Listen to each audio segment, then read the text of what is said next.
Welcome to the program. I'm Ben Kitili. I'm Lindo Gutu. Thank you for joining us. Our sign language interpreter at the bottom end of your screen is William Sila.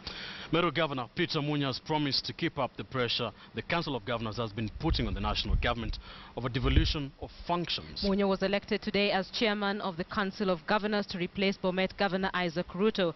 Patrick Amimo has more. Meru County Governor Peter Munya is the new Council of Governors boss. He was elected to the position after the 47 governors reached consensus that he was the suitable replacement for Bomet County Governor Isaac Ruto. Salim Vuria, who was among other 3 contestants eyeing the seat, was instead elected the council's vice chairman for the 2nd term. The handing over was dramatic as Ruto passed on a full in-tray to Munya. Allow me to hand over the burden to you.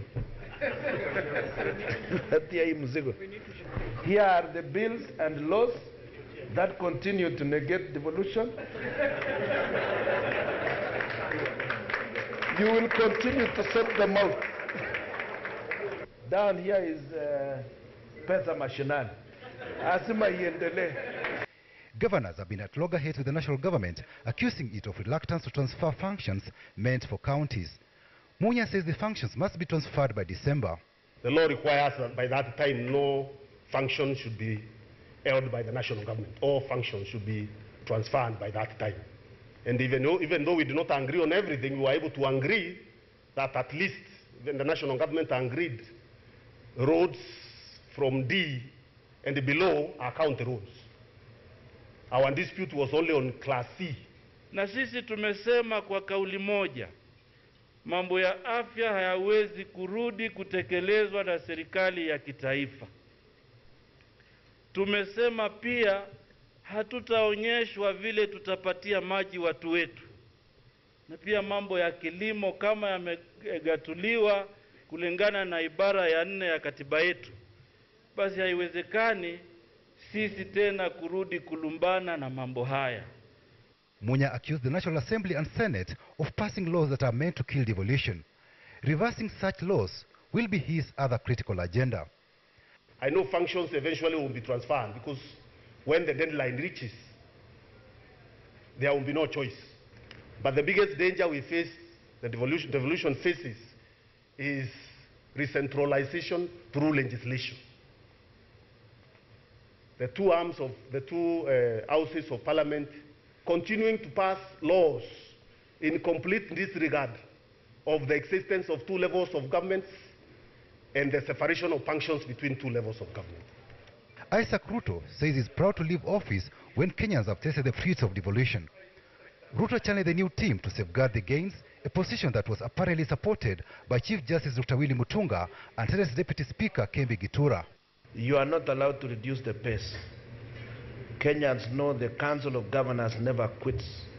Devolution is going to stay, and devolution is the dream that all of us look forward to as Kenyans.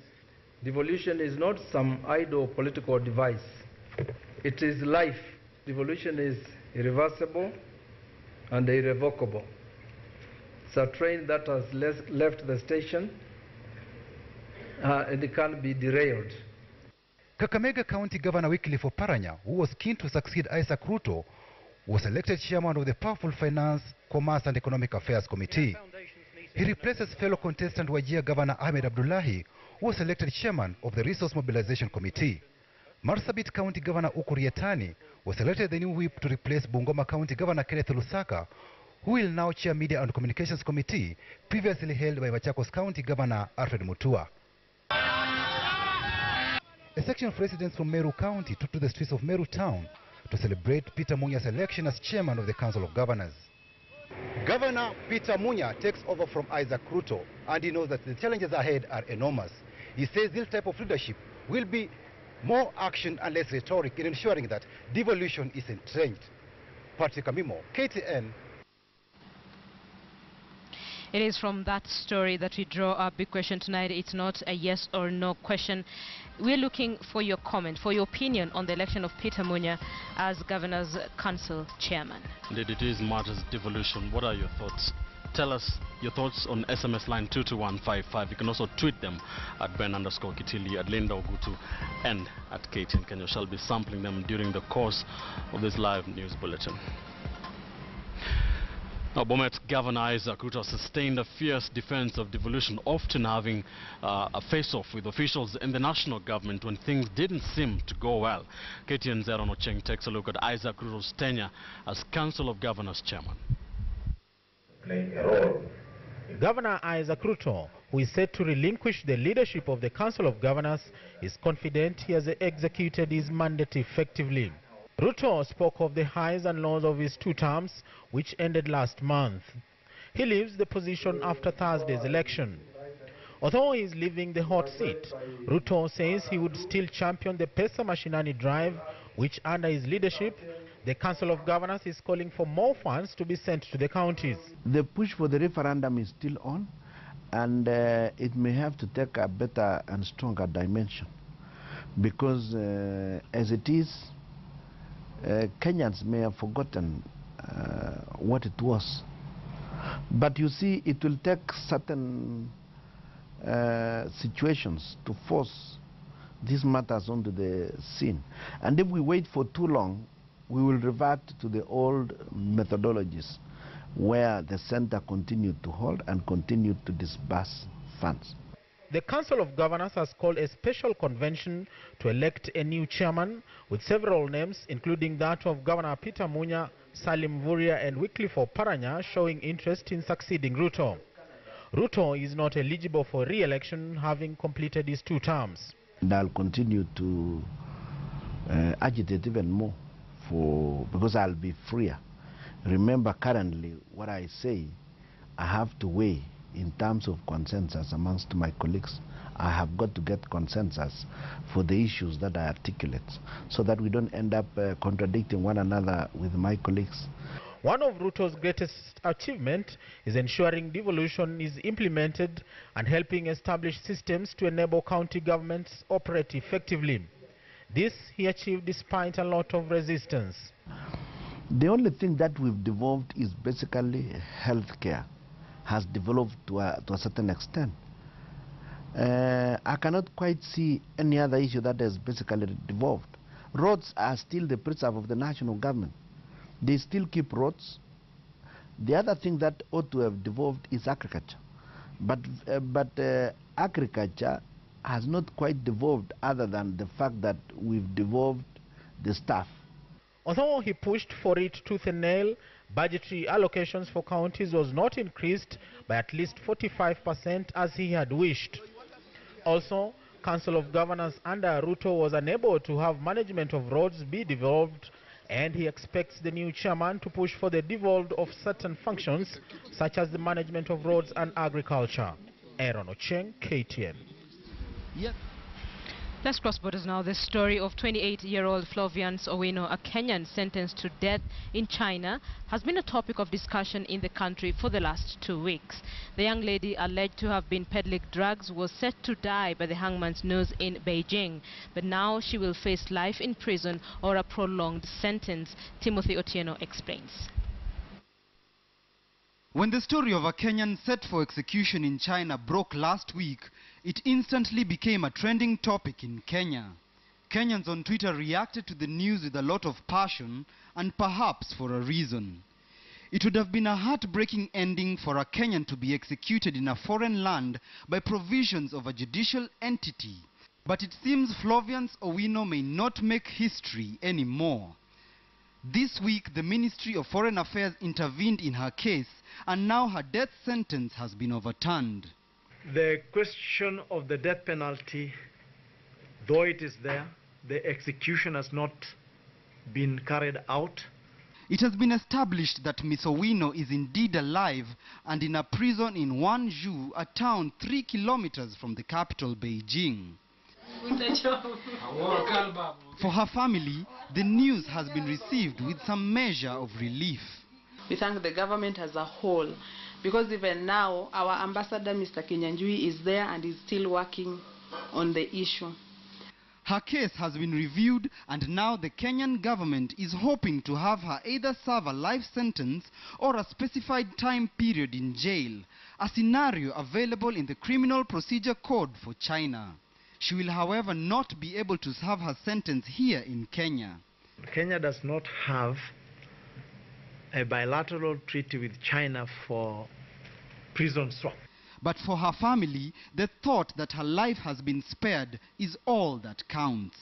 At the moment, we have hopes because the family lawyer has been able to speak to us, and he has given us updates on what is happening over there. So we know that we'll be able to see her one day.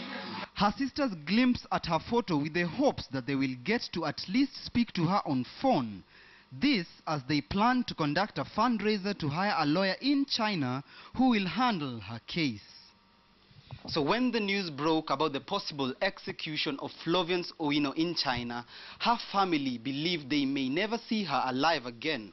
But with the latest developments in this case, there's a renewed hope that they will be able to see their sister even if it is behind bars.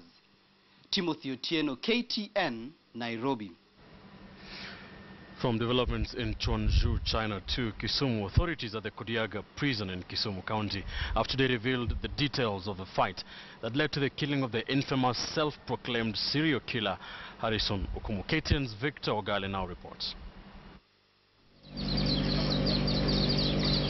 Harrison Okumu and his three cellmates engaged in an argument minutes after 5 p.m. at the Kisumu's main prison, Kodiaga, which later developed into a fight Wednesday evening.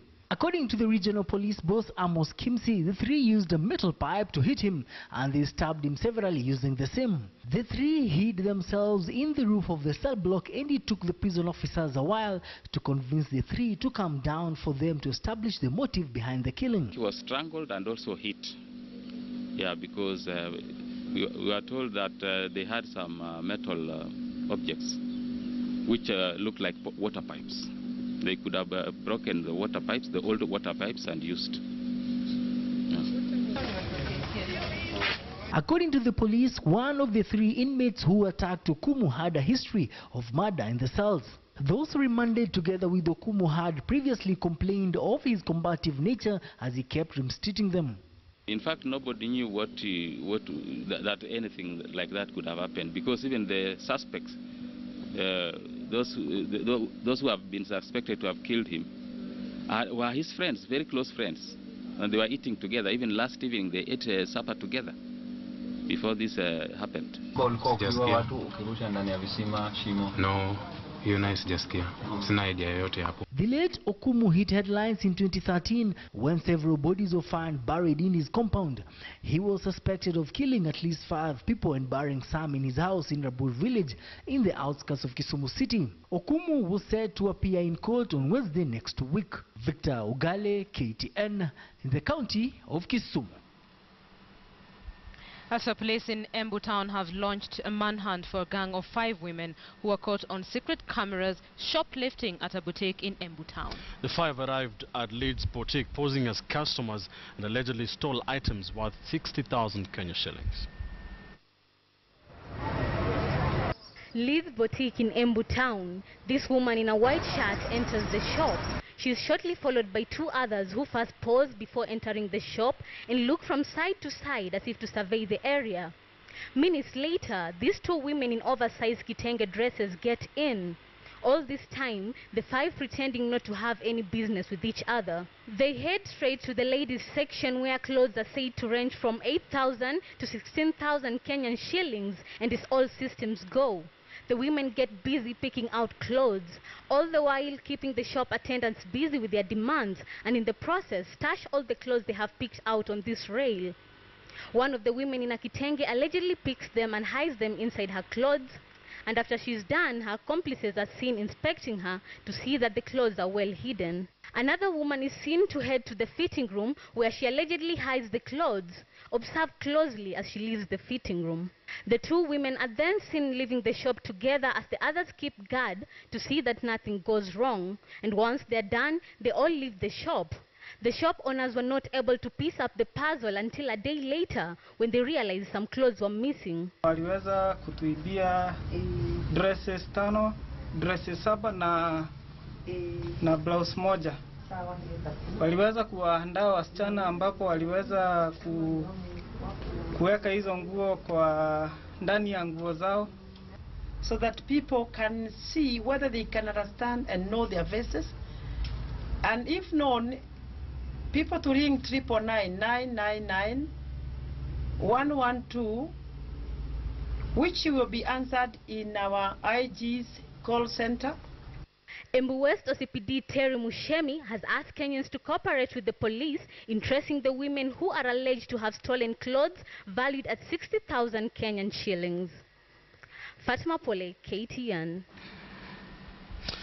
Kenyans on social media have created an unprecedented powerful force that has left corporate as well as retail chains going back to the drawing board to recreate the engagement with customers. As Wilson Buru reports, no serious business can now afford to take customers for granted anymore, courtesy of #Caught.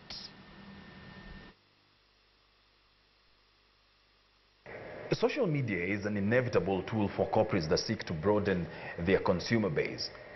The thing with Facebook and Twitter, however, is that these two can be extremely brutal, whether there's a genuine concern or complaint or not. Don't believe me? Ask Nakumat. It was one of those weeks supermarket giant Nakumat will wish to forget in a hurry as Kenyans went after the retail store for allegedly fleecing its customers. But they were not alone. Safaricom, the largest mobile phone service provider in the country, also found itself on the receiving end of Kenyans on Twitter, popularly referred to as KOT, over its internet bundle service, which was also considered to be fleecing its customers. The two companies were forced to address the issues raised, once again rubber stamping the power that social media is increasingly wielding, even on how business is done. So what is the genesis of this meteoric rise in the prominence of social media? I think the growth of social media in Kenya is actually a creation of the mainstream media, because they are creating some sort of a lacuna, a vacuum which somehow has to be filled. Many times people think they're alone. They think that if they walk into the manager's office, will it be resolved, will it not? But when they go to social media, they find you're not alone. We care about what's happening to you. Is this happening to me as well? I'm concerned now. What do they have to say? With about 6 million Kenyans currently registered on both Facebook and Twitter, it has now become commonplace for corporates to turn to social media to not only market their products, but also handle customer complaints and concerns. This, however, does not always go according to plan. If you don't have an authentic story, if you're not into translating the amazing relationships you have with your customers, offline, online, if there's no consistency there, people will spot it and they'll call you out for it, and they can do it in anywhere from the hundreds to the thousands. The Kenyans on social media have become a force to reckon with, owing to the immediacy of their comments and how fast an issue can pick up pace, no matter where they are posting from. In business, in politics, in anything family, you're either with the social media or you are nowhere. Wilson Buru, KTN Prime. Now, it is a story that has been making headlines on social media platforms, Twitter, Facebook. Kenyans have been talking about it. Is the beatification ceremony that will go down starting tomorrow. And KTN's Sharon Momanyi, as well as our Central Kenya reporter Karen Derry, are in Nyeri to make sure they follow proceedings for us. Let's now cross over to Nyeri, where KTN's Sharon Momanyi is standing by. Sharon.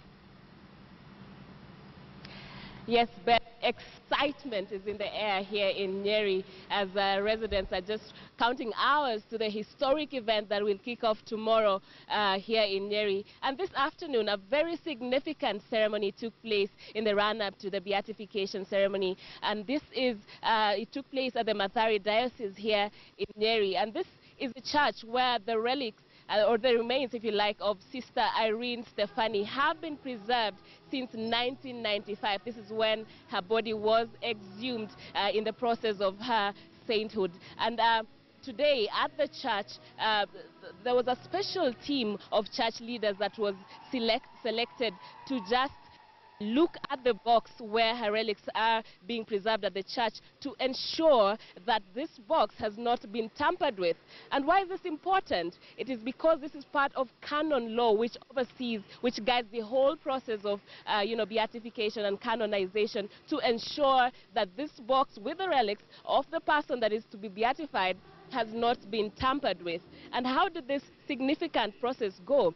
And get this, Ben, if this box was found to be tampered with in any way, then the process would come to a halt. So how did this go? Let's take a look.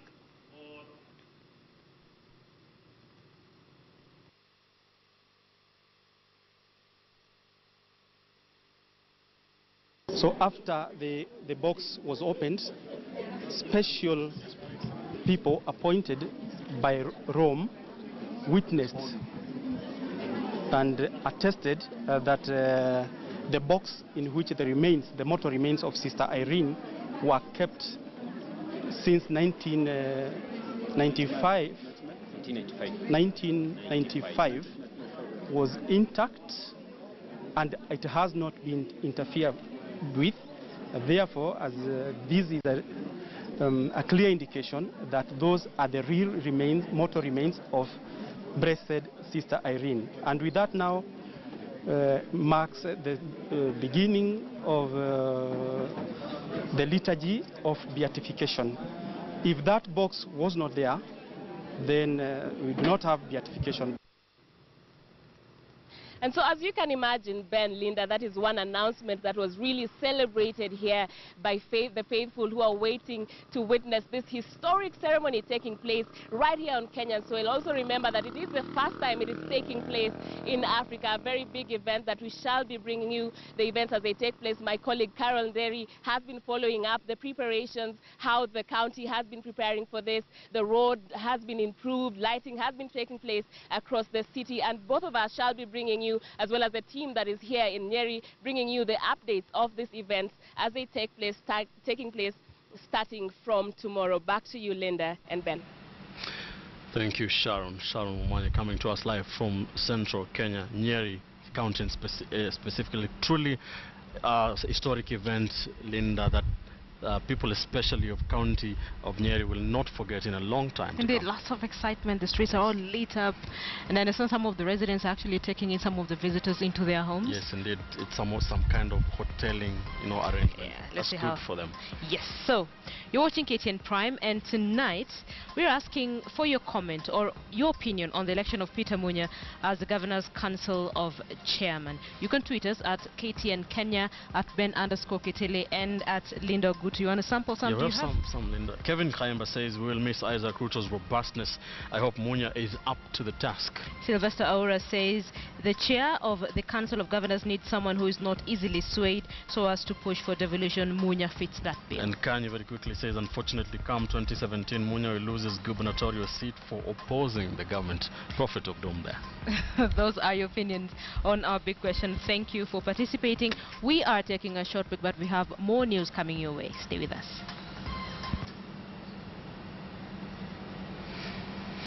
Welcome back to KTN Prime. Now, a couple of weeks ago, we brought you the story of Kenyans' impressive performance in agriculture in Rwanda. We received overwhelming response from you, with some viewers asking about the professional and business requirements in that country. Now, that is the focus of tonight's episode of Daring Abroad with Alex Tumwada. Take a look.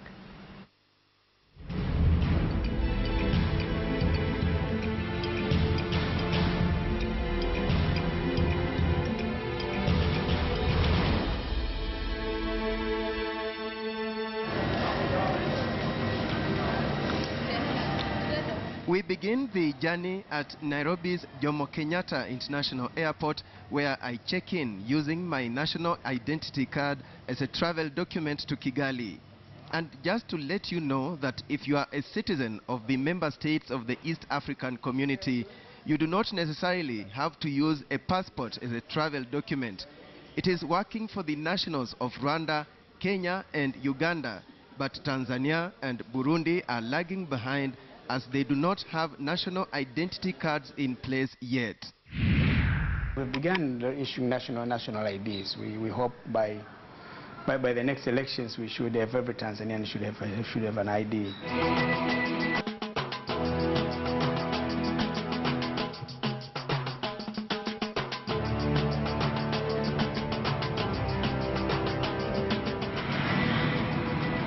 When you arrive in Rwanda, your first stop would be the Rwanda Development Board, RDB, if you are seeking employment or business registration. This is the one-stop center for government services, the equivalent of Kenya's Huduma centers. For a Kenyan to work in Rwanda, nowadays it's a bit easy because they don't ask for a work permit. What you get is a resident visa.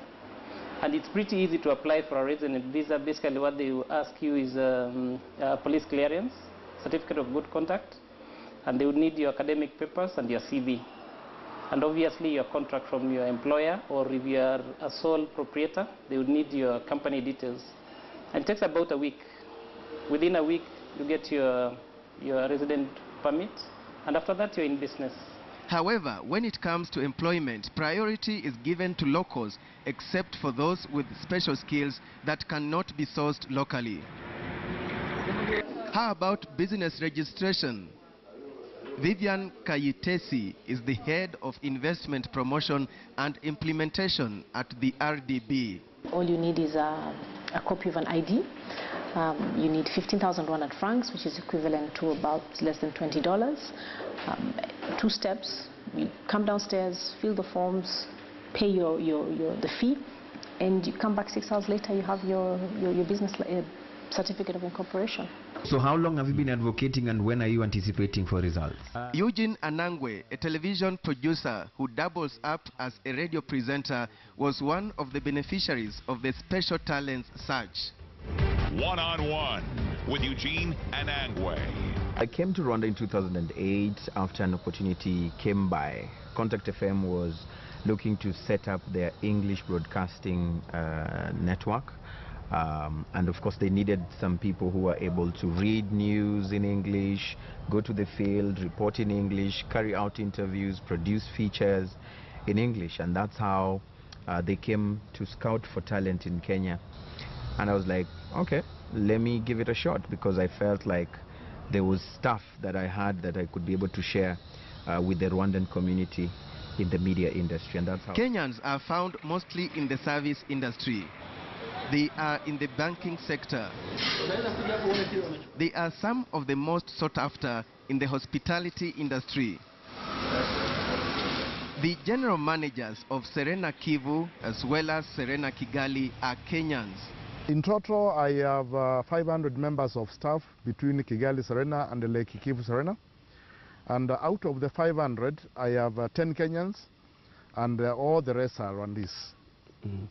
So the 10 Kenyans are to what level? We have a few managers, like myself and the food and beverage manager. We have the chef, the chief accountant for here and his deputy, and then we have the same arrangement for Lake Kivu. Now remember, Kenyans are also found in the education sector. At the Mount Kenya University Kigali branch, some are members of the support staff, others serve as lecturers.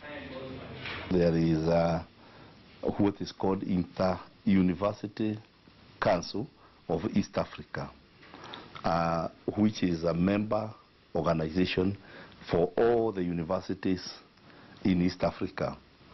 Through the same, we were able to fast-track our entry to Kigali. So the trickle-down effect is definitely going to be there. We'll have, in terms especially of skilled manpower. We are talking of a situation where we want someone who is trained in Kigali as a civil engineer being able to offer his services in Dar es Salaam without people worrying about the quality of that particular individual. Our private higher education is quite young, so they are still developing their programs here, but we are encouraging them to look at the region and to expand even there. They've done it. And the question is, are Rwandans investing in Kenya? Every week we keep on getting inquiries of Rwandans coming to Kenya. there is also a lot of Rwanda investments in Kenya. I'm sure there are. I know of quite a number of Rwandans also who own property in this country. So the traffic is both ways. And just what is the feeling among the locals about Kenyans? The people of Kenya? Yes. I don't have too much news, but I have a few. What I know, the people from Kenya are a good man. Examples, if they like to do hard, Work hard. They like to work hard. It means that they like a job. Do you fear Kenyans? Oh yeah, no. How can I fear? No. And I think they have a team, good team we like here. Which one? Glomaria.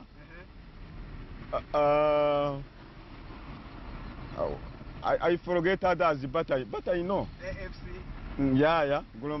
I know Glomaria very well because there are the player I know. You know them? What else do you know about Kenya?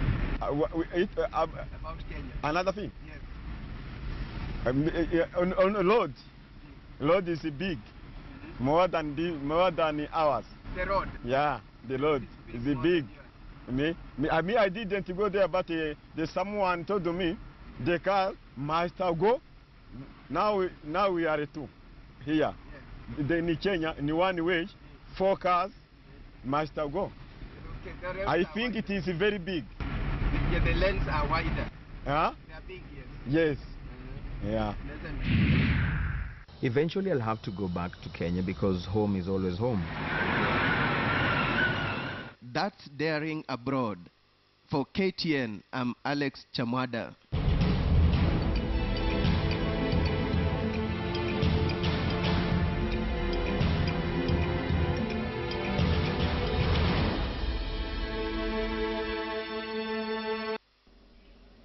Well, a very good evening and welcome to KTN. My name is Abi Agina.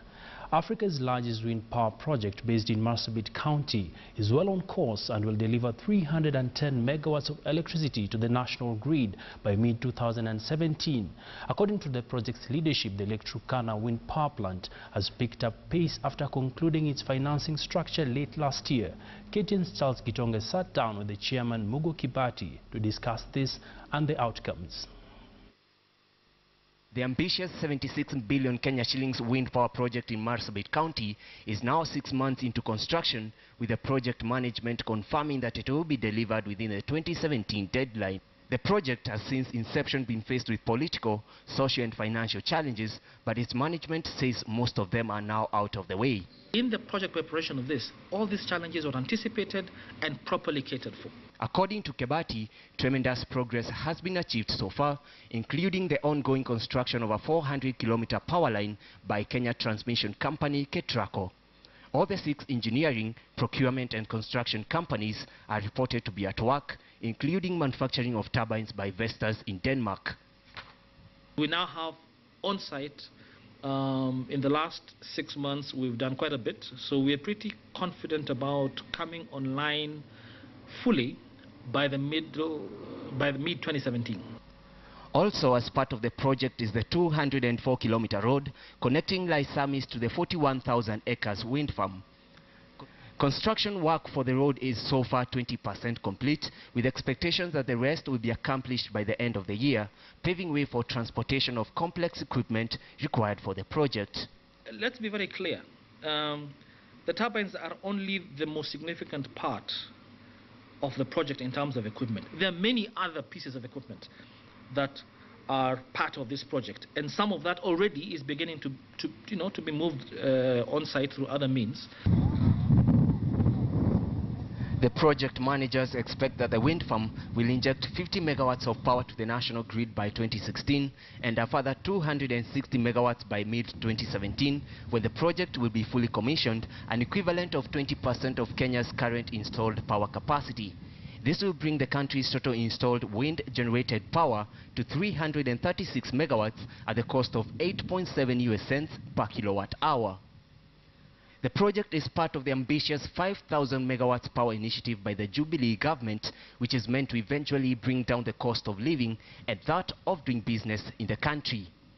Charles Gitonga, KTN Business. Well, indeed, some good news there, especially for the manufacturing sector, who have been pushing the government to have reliable and affordable power. Moving on, after operating in Kenya for 4 years now, one of the world's most popular food chain, Kentucky Fried Chicken, KFC, is now set to add Kenyan dishes to its menu. KFC, that now has 6 Kenyan-based outlets, is seeking to tap into the indigenous local dishes market in what it has described as providing customer satisfaction. KTN's Joy Doreen Bira reports. 4 years now, Kenyan customers who visit Kentucky Fried Chicken KFC have adhered to ordering fast foods tailored to a global market, but that is set to change as KFC partners with local suppliers to provide fresh foods for traditional dishes. We have to figure out how to become more relevant to them, so offer things that they're familiar with, but give it a KFC twist, of course, not just what you would buy in any store, but just offer them something that they want to eat almost daily so that they can have more opportunities to come into KFC. Nigeria, with 20 KFC outlets, is already enjoying traditional foods at the KFC restaurants owing to increased demand by customers to provide dishes that suit the African market. For the 6 outlets located in Nairobi, KFC will also adjust their menus to include the traditional dishes like ugali and vegetables. On weekends, it's okay to have your twister or your crusher or your chips and chicken, but on weekdays, I want to eat something that I'm familiar with, ugali, rice, chapati. The demand for more healthy dishes and African tailor-made dishes has driven the American-headquartered global food chain to adapt to local tastes. KFC currently sources its chicken and fresh salad ingredients from local suppliers. KFC believes with this new addition of variety to its brand, there is room to grow its customer base and rake in more revenue. Joy Doreen Bira, KTN Business. Many thanks there, Joy. Kenya is partnering with South Korean government to boost foreign direct investment and technology exchange between the two countries. The partnership will see Kenya borrow lessons from one of the Asian economic powerhouses to develop better industrial policies and establish special economic zones that is key to stirring growth in the manufacturing sector. Speaking at an economic forum organized by Kenya-Korea Frontiers Secretary Industrialization and Enterprise Development Ministry, Julius Korir, said the bill that establishes the special economic zones was already in Parliament and will provide a conducive environment to attract direct foreign investors. The government has also earmarked Mombasa, Lamu and Kisumu for the establishment of the special economic zones, with work already in progress. Some of the facilitations as incentives will be fully serviced land, one-stop shop to be able to access government licenses, and those are some of the things that we're seeing investors are more concerned and very interested in than even the tax breaks. Without export, how can you generate revenue? Indeed, Korea, they are having risen from being a small player to a major economic player in the world. Kenya's real estate has seen tremendous growth in the recent past with emergence of mega projects in form of gated communities. Tilisi Development is the latest to tap into this growing market by launching a 400-acre mixed-use development in Kiambu County. The project is expected to have 2,000 apartments as well as 1,000 townhouses, complete with a light industrial park. Once complete, Tilisi will also take the advantage of increased congestion, commerce and logistical problems in Nairobi CBD and the standard gauge railway. Speaking at the launch of the new town, Tilisi CEO Rane Nanji cited access to capital, lack of serviced land and high land premium as key challenges hindering rapid growth of the real estate sector. The sector contributed 5.9% to Kenya's GDP last year, and with the sector continuing to attract interest from foreign and local and private investors. So it's going to be a township in its own right. Once you're living and working in Tilisi, you don't actually have to move out. The first phase includes the industrial park and also the high-density housing. Everything is designed to be self-sustainable so that this community can be able to support and sustain itself. And that brings us to the end of our business bulletin. And before I let you go, let's take a look at how the money markets performed.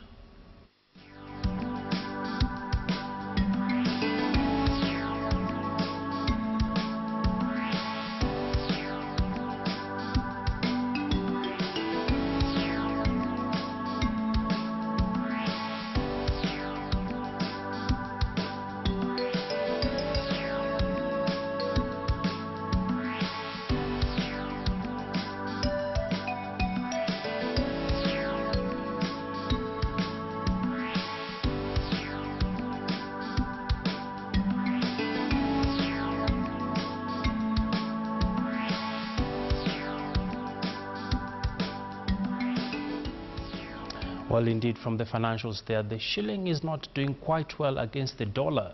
We hope this will stabilize moving forward.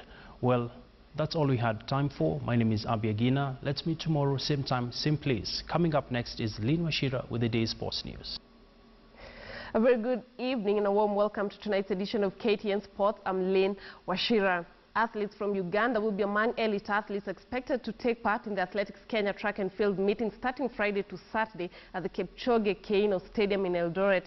The two-day showpiece will be preceded by the official opening of the renovated Kipchoge Keino Stadium by Sports Cabinet Secretary Dr. Hassan Wario. Olympic and World Marathon champion Stephen Kiprotich will lead a legion of Ugandan athletes to the competition as he lines up in the 10,000 meters race. Agnes Aneno, who has competed in all the Athletics Kenya meetings, will round up her contest, lining up in the 400 meters race. Newcomers Nalukanga, Prosiora and Moses Okello are the other Ugandans expected to compete in an against an equally strong Kenyan field.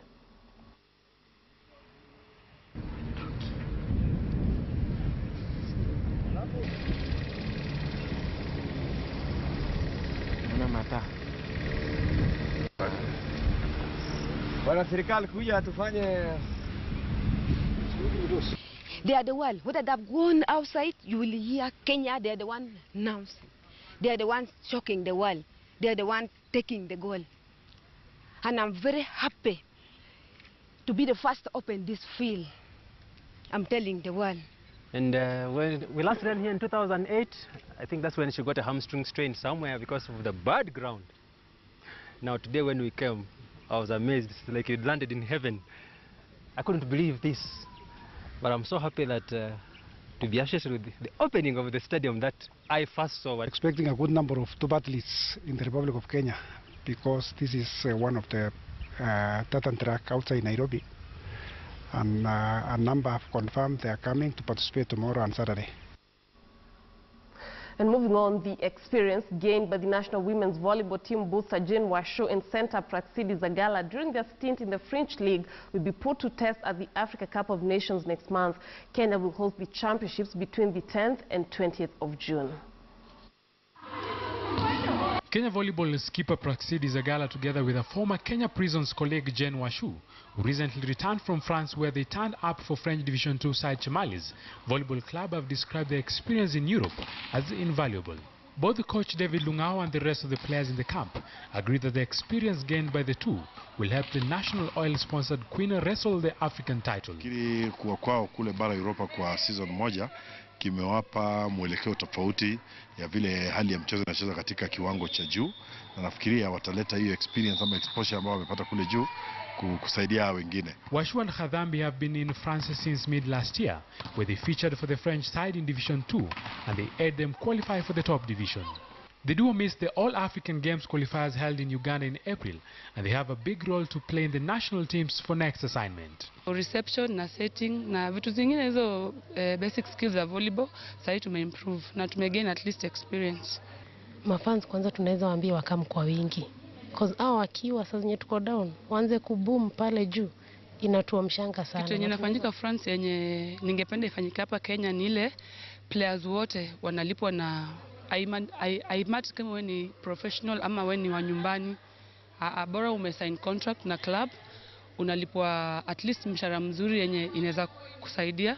alafu pia facilities zao ni mzuri, na pia volleyball yao wanaanza kama watoto bado ni wadogo. Lung'ao has been relying on Janet Wanja, who was fitted as the best setter during the Women's Africa Club Championship in Cairo, Egypt, early last month, together with Joy Lusenaka. Moses Wahisi, KTN Sports. And to some football news now, Tusker FC coach Francis Kimanzi has admitted that sluggishness has cost the club vital points this season. The 2011 Premier League champions have been dropping points, especially to teams that appear weaker than them, at least on paper. Kimanzi was speaking after a training session ahead of Sunday's clash against the 2008 champions of Opaka. 2011 Kenya Premier League champions Tusker FC have not had an easy season so far this year. The Ruaraka-based side have struggled to sparkle, picking only 5 victories in 12 Premier League matches. Tusker are 11 points behind league leaders Gor Mahia in the Kenya Premier League. Their recent flop was the 1-0 defeat in the hands of near-bottom side KCB, a result that shocked the Brewers. Kimanzi has asked Sofapaka to prepare for a battle royale on Sunday as they face Batoto Bamungu. Bado iko kwetu kama Tusker ijakuwa mzuri sana, manake tujakuwa na consistency ile tungetaka kwanza mwanzo wa season na vile tulikuwa tumejiandaa, lakini mara mingi ni either uanze on a very high note ama uanze on a very low note. Kama sisi tumeanza low kidogo, results yetu ijakuwa vile tunataka kulingana vile tulikuwa tumepanga.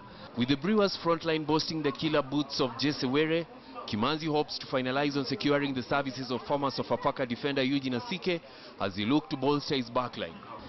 Asike bado ndio tunakamilisha, lakini ameingia team mashadha mazoezi, so tukimpa muda kidogo wa mazoezi huenda pia akatusaidia kidogo. Tusker currently lies 5th on the log after amassing 19 points from 5 wins, 4 draws and 3 losses. Robinson Okenye, KTN Sports. And moving on, Wesley Kirui of Kigari Teachers Training College was the star of the day after winning 2 gold medals on the final day of the Kenya Teachers Inter-Colleges Athletics Championships at the Shanzu Teachers Training College in Mombasa. Kigari Teachers Training College, Wesley Kirui, representing Highlands region, won both men 10,000 meters and 5,000 meters races. In the 10,000 meters race, Kirui proved unbeatable, winning the race in a time of 30 minutes 44 seconds ahead of John Buru of Nzoia and Abadea's Kirimi Manyata. The 20-year-old, who will soon be graduating as a trained teacher, hopes to represent Kenya in the long-distance races at global championships.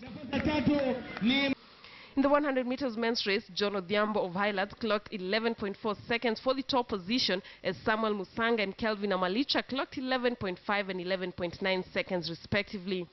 The 1500 meters race saw Patrick Kipchirchir and Cyrus Koril, both from Mau region, clocked 3 minutes 52.5 seconds and 3 minutes 53 seconds for the first and second slots respectively, while Stephen Gatuni of the Lake region timed 4 minutes 3.2 seconds for the third position.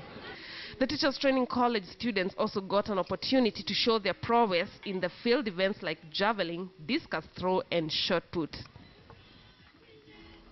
And well, that's how we wrap up tonight's edition of KTN Sports. My name is Lynn Washira. Do have a very good night, but do remember to join Moses Wahisi, same place, same time tomorrow for another comprehensive bulletin.